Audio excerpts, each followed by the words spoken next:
All right. First of all, very impressed that they give you a very durable case enclosure so you could travel with it in case you put any luggage. It won't get damaged. Instructions on how to put it together. And let's open it up and see how it looks like. All right. Very secure when you open it up.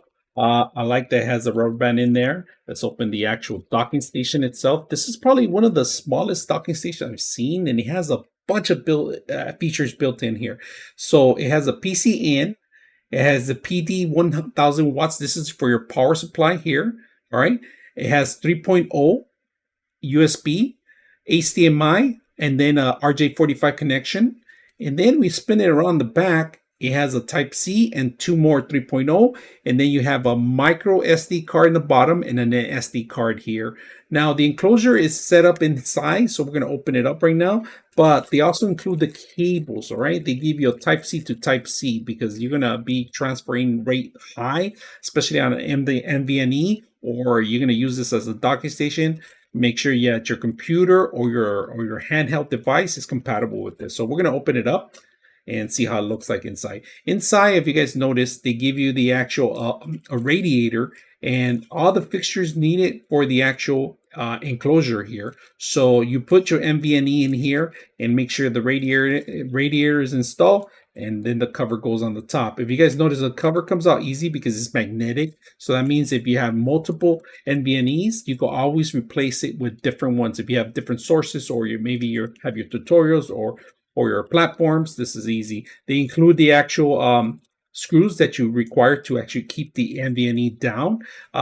Different millimeters, if you guys can see, 40 all the way to 80 in the top. So very simple. We're going to put this together and see how it works. We're going to set up our NVMe here. For this docking station, you do not see screws. It comes with some plastic enclosure. So basically just put it in. This is a 4 terabytes that we're putting in here. And place it down. Once you place it down, all you got to do is screw it down here. And when you do that, you got to twist it, right? So there's only one way to twist it in there. So let's put these suckers in here first. All right, for testing purposes, we're going to set it up on our Surface Book here. So we're going to plug it in. And if you notice, Surface only has two Type C connections. So we're going to plug it in. And you're also going to have to format the drive if it's a new format, a new drive. So we're going to do that right now. We're going to set it up and see how well it works. So, all right, just to be aware, make sure you plug it in the proper area where it says PC in. If you plug it in the other Type C, it will not work. So just be aware that you need to do that. Once we set that up, it's going to identify it here if you guys can see it. Right now it's identifying, but there's nothing there. So dismiss. We're going to go ahead and set this one up. And we're going to say properties, and then we're going to format the actual drive. All right, we just format the actual drive to 4 terabytes. So you can see it here clearly. So we're going to do a couple of tests on it. All right, so we got the test result and we set up another monitor in the meantime. So the monitor is working very well. Now, different sequences that we see all the different speeds on it, but the maximum speeds that we got was with the 1000 range, which is not bad, you know.